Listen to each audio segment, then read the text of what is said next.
How can you make a lasagna for $1 per person? Really? I'm intrigued. I mean, this is the lasagna he's making. Wow. Wow. Here in Australia, we'll pay $35 Australian dollars for a slice of lasagna. After many requests, we are finally going to be seeing what Vincenzo thinks of Joshua Weissman's $1 lasagna. And hopefully it'll be good. If you are new to the channel, guys, my name is Makinson. I've been cooking for many years in the United States and over here in Europe, and I have plenty of other videos and recipes on my YouTube channel as well. And if you do happen to enjoy this video today, then don't forget to give it a like, give it a share, and don't forget to hit that subscribe button and the bell notification so you don't miss out on any future content. Now, let's get started. Hi, and welcome to Vincenzo's Plate, the place where we react to good, bad, and funny Italian video recipes. Today we are reacting to one of my favorite channels, Joshua Weissman. He made a $1 lasagna. How can you make a $1 lasagna? What's inside? Did you make it out of paper? Let's find out what Joshua made. He's always full of surprises, and I hope I get surprised. 1.3 million people watch this video. Does it deserve this many views? Or does it deserve more? Let's find out. So it's a nice day, you're going out with your family to eat at a nice Italian restaurant. What's the mustache? Huh? Why have you got a mustache? It seems like Joshua has gotten more theatrical in his newer videos, because if you look at his older videos, they're more like, you know, they're focused on the recipe, and I like his older videos as well. I really do like him because he focuses on the recipe, but his newer videos, they're fun to watch, but he is at times very theatrical. You decide you're gonna order lasagna and it's this much? 17. Wow, here in Australia we'll pay $35 Australian dollars for a slice of lasagna, which is not even done the right way. 35 bucks for lasagna in Australia. My goodness, that's expensive. That kind of reminds me of the prices when we were in Mykonos a few years ago. We were walking around the restaurants looking at all the places to eat, and a few of the places, quite a few of them, they had moussaka on the menu, and moussaka's, you know, similar to lasagna. I was looking at the prices and it was about 40 euros for just a slice of moussaka, and I was thinking to myself, my goodness, I can make that for a lot cheaper at home. Uh-oh, SpaghettiOs. When you could be making it simply for this price per person, right? How can you make a lasagna for $1 per person? Really? I'm intrigued. I mean, this is the lasagna he's making. Wow. Wow. For $1 per person, is he making this? That looks sensational. That really looks good, but does it really cost you $1 per person? If you're going to be making lasagna for less than $1 per person, or about $1 per person, is very subjective, and it depends heavily on where you're actually shopping. It really does, because some places, especially like if you live in California, yeah, you're going to be paying a lot more than that per person if you're going to be making it at home. When it comes to the lasagna, you can get a little bit of... Lasagna? What did he say? Lasagna! Is it really cheaper to make it from scratch? Does it taste better from scratch? Yeah. I fear for what the answer could be. Let's just rip the band-aid off and do this. Now, if you were to ask me, what do I prefer, either homemade pasta or dried pasta? I prefer homemade. I really do prefer fresh pasta. I mean, it's not something that you should have, say, all the time, and there are benefits to having, say, dried pasta, but with things like this, with lasagna, it makes a difference. In order to make those, you'll need a large bowl. Start off with 2 cups or 300 grams of all-purpose flour. Create It's cheap. a nice little well. In that flour, careful, don't fall in, buddy. Then to that, you're gonna add 3 egg yolks and 2 whole eggs. Start beating those eggs together. Really? Why have you done that? Normally I always say, like my nonna says, 1 egg, 100 grams of flour. So if you have 5 people, you need 5 eggs, 500 grams of flour. That's how you make it. But let's see, I think your pasta is coming very dark, a lot darker because of the yolk. So let's see. Vincenzo is right about this. It's like 1 egg to every 100 grams. Of course, depending on how big your egg is as well, because if you use a duck egg, you know, it's obviously going to be bigger and it's going to be a little more. Together with a fork, while slowly incorporating the flour until you get a shaggy dough. Then pour that out onto the counter and begin kneading by hand. If the dough isn't picking up much more flour and it's just kind of going all over the place, then discard the excess.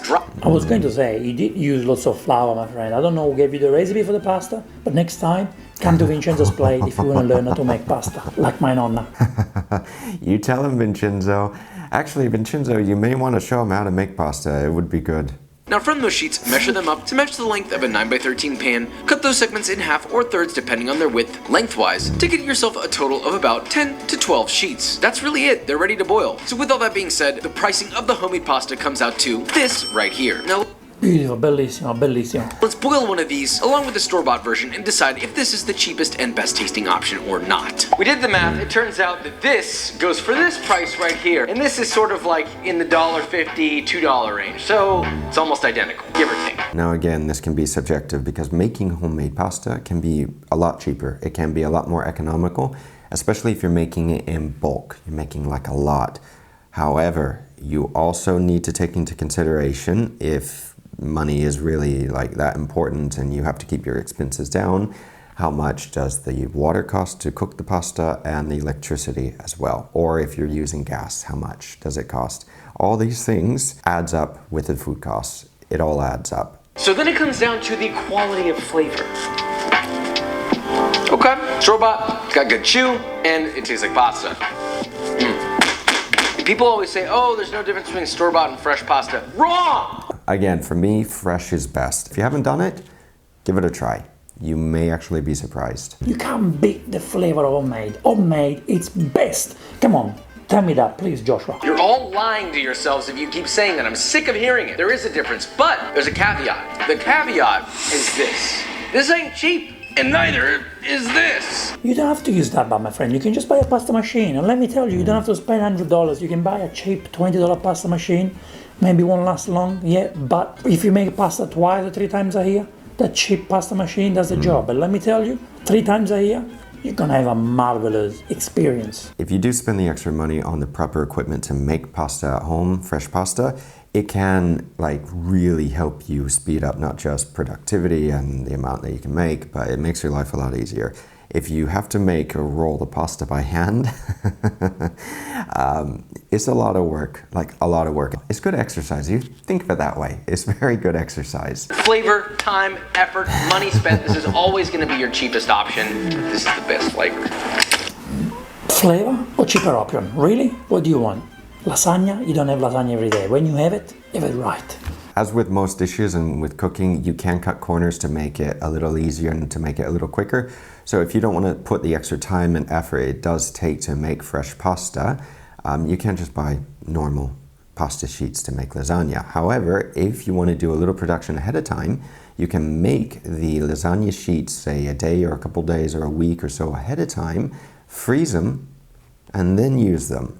Again, no, this isn't like if you really want to put that much time and effort into the kitchen to increase the quality of everything. If not, just buy it. It really doesn't matter unless you want that extra quality. Let's talk sauce. Remember, sauce is the boss of flavor in It is the boss of flavors. lasagna. So take good care of it. Get yourself a pot or Dutch oven. Let's see how he makes the sauce. I'm really intrigued. If he makes the sauce like Gordon Ramsay. And he puts vinegar.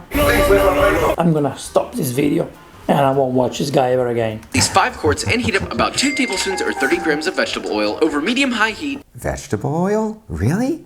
Come on, Joshua, you should be using a little bit of olive oil. It is more expensive, it is, but if you're going to be making anything like any Italian cuisine, any Mediterranean cuisine, you have to use olive oil. That's what we use here. And moreover, if you have extra virgin, we use that as well. He wants to save money, he's using vegetable oil. Me, I always use extra virgin. That's hot, stupid donkey. Add in 1 pound or 450 grams Where is the soffritto, my friend? Where is the soffritto? Carrots, onion and celery. Where is it? of ground beef, 3/4 of a pound or 340 grams of ground pork. Prep I like the 2 type of meats they mix. Pork is so important for a ragu. Very important. Pork does add a nice flavor to the bolognese, especially if you do like 50-50, half beef, half pork.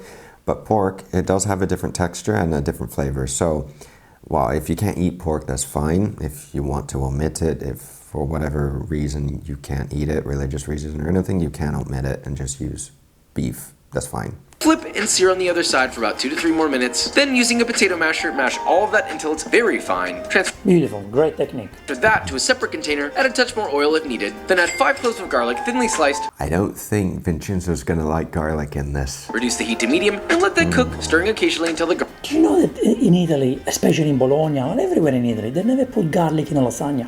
I don't know why people are obsessed with garlic. You think Italian food is always garlic. No. See? What did I say? In specific recipes, yes. In this case, you need the soffritto, onion, carrots and celery. The garlic can be an extra thing, but if you don't add the soffritto, you just can't make it. garlic begins to toast and turn a golden brown. Then add 1 yellow onion, finely diced, and Finally. season to taste with salt. Finally, putting the onion, finally. But let me tell you, the onion takes longer to cook, so the garlic should have gone after the onion. He's right about that. Onions do take a lot longer to cook than garlic. Garlic, you can literally cook garlic in under 30 seconds. With the onions, especially if you cut them this size, where they're a little bigger, they're gonna take a lot longer to cook. Stir, then let that saute until the onion has begun to turn translucent. Then add 2 teaspoons or 4 grams of fennel seed powder and any other spices if you want them, although not necessary. Maybe some red pepper flakes. wow, wow, wow. A little spicy.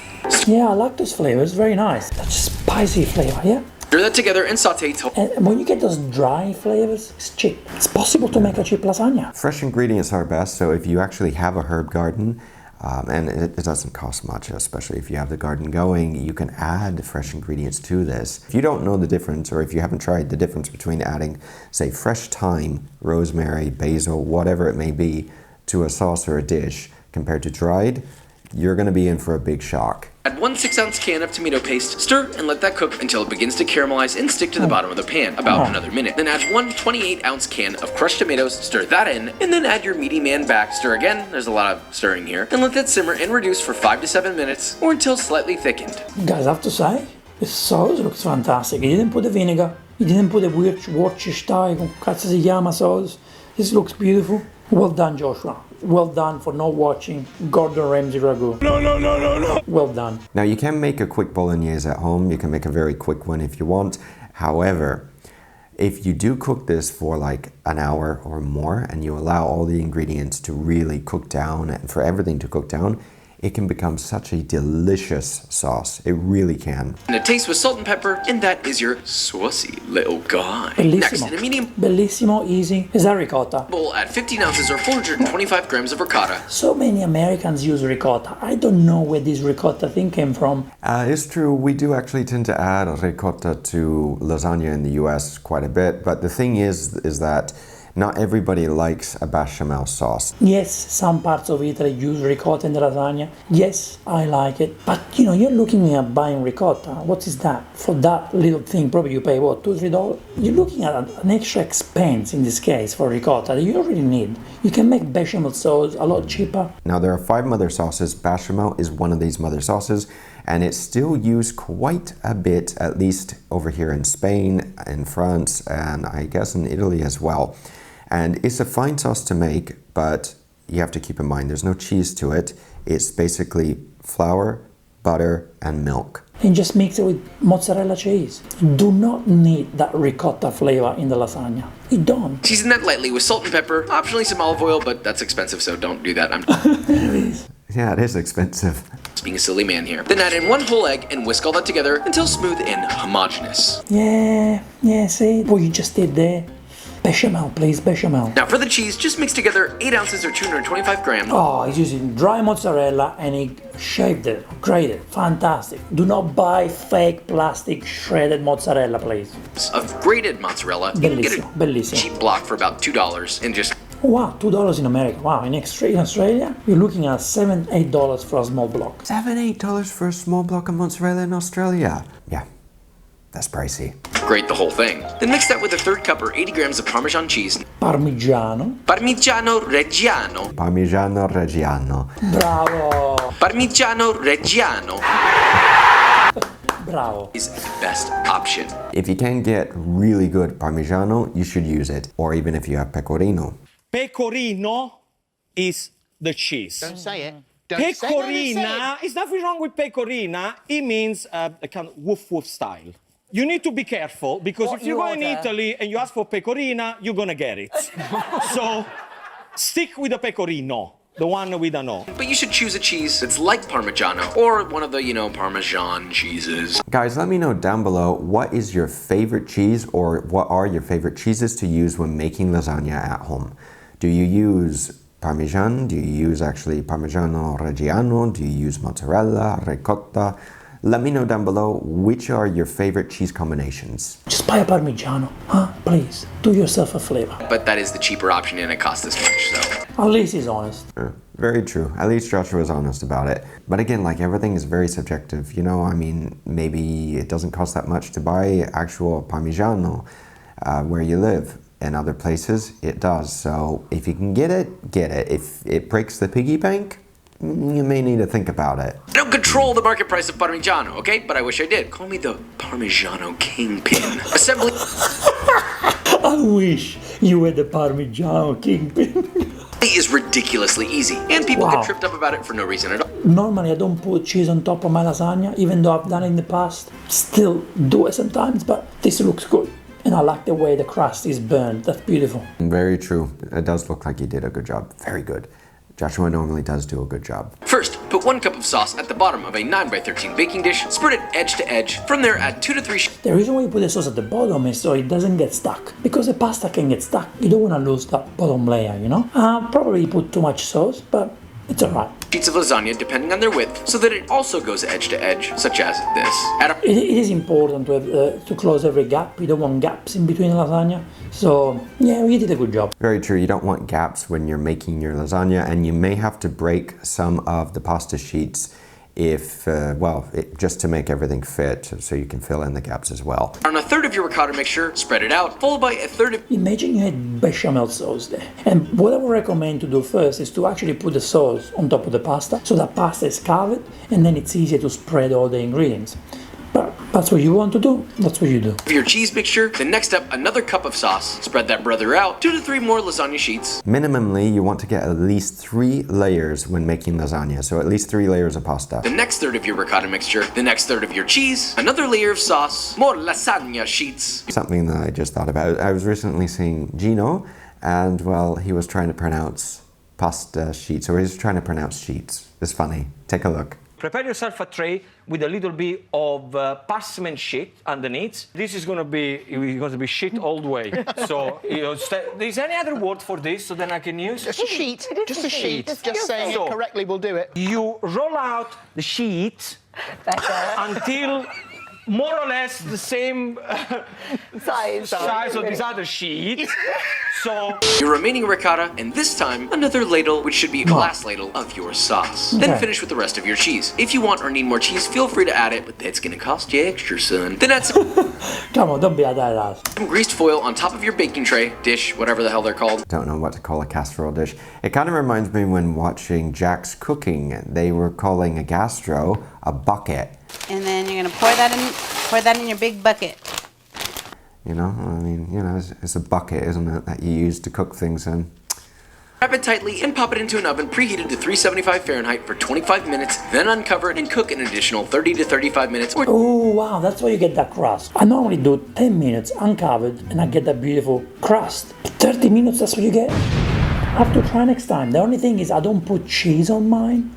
So basically 10 minutes is enough, because if I don't put the cheese and I do for 30 minutes, I think I'm gonna make it too dry on top, which is not what I really want. But this looks fantastic, Joshua. Vincenzo, if you're going to be just using bechamel sauce, that's true. You don't need to actually cook it for that long, because it will start to brown on you, so you don't need to do that. But instead of adding even just cheese on top, which I prefer using cheese, I really do, you could use sauce Monet. It's basically bechamel sauce that you add cheese to. And that, I'll tell you, can get a very nice color on top. Or you add cheese to it and just get a nice color on top with the cheese. Until stunning, bubbly patches of deep brown cheese Bellissimo. with craggly edges emerge. I mean, look at this. This is a proper lasagna. This little... I agree, this is a proper lasagna and it's cheap and it looks like a $25 per slice lasagna. It's just beautiful. Food costs can be one of those pesky little things, but it's true. And in the restaurant world, we literally measure, or you should at least, measure and weigh and cost every single ingredient that it takes to make a dish. But a lot of restaurants, what they do make things a lot cheaper and then have like 100, 200, 300% markup, because it doesn't cost what? It's like I was saying earlier with the moussaka. It doesn't cost 20 euros to make moussaka. It costs a lot less, but there is a big markup. Let that rest for 15 minutes to cool slightly, then using a sharp knife. Is Joshua using a Japanese knife to cut the lasagna? Ooh, well, I mean, I have my Japanese knives and I treat them like they're my little babies. So I wouldn't be using my Japanese knives to cut this. I'd just be using a cheaper paring knife that's razor sharp. But, well, you can do what you want with your knives. It's fine. I'm not saying anything. Cut into 12 evenly sized square pieces, pop it on a plate, and let's see. Bellissimo, bellissimo. I can see that ricotta in there, which I don't really love it, but it's bellissimo. This lasagna, it's beautiful. Joshua did it. I agree with Vincenzo. Joshua did an outstandingly good job. It looks beautiful. I just wonder how it tastes. We may have to make this. And he did it for $1 per person. Something I will never be able to do because I can't help myself. I have to use the pecorino. I have to use the top quality meat. I have to use the top quality fresh pasta. I have to use the top quality sauce, carrot, celery, onion. But you did it for $1. And if I didn't know what's inside, I would look at this, I would eat it, taste it, I would say, wow, it's fantastic. Now, when using the best ingredients, it normally is the case that they cost the most. You know, it's normal, and when you want the best quality meat, you want the best quality olive oil, these things. However, if you want, like I've said earlier as well, if you want like fresh ingredients like herbs, you buy it once, and as long as you don't pick them and they die on you and you let them grow, you can have these fresh herbs and everything that add even more, or a better quality, I should say, to whatever you're making. And it's worth the money. It is. Simple lasagnas for this price per person right here. And normally I always say the edge normally doesn't look as pretty. Normally I cut the middle part when I take photos and stuff like that. But this edge, this corner, it's just beautiful the way it is. It's just perfect. Sounds like Vincenzo's in love. This is an example that it's all here. You can spend less than $20 to make this. It's all in here. And Joshua just showed you, if you want to save money, you want to use cheaper ingredients, you can still make a fantastic lasagna. Like with everything, you don't have to use the most expensive ingredients to make something, because the idea is not to break the piggy bank, to feed yourself and your friends and family. Sometimes it's a little difficult to get around the expenses, like when making beef Wellington, for example. You can try and you may be successful, but you know, it can be difficult. Before we even begin talking about the price, which is this right here.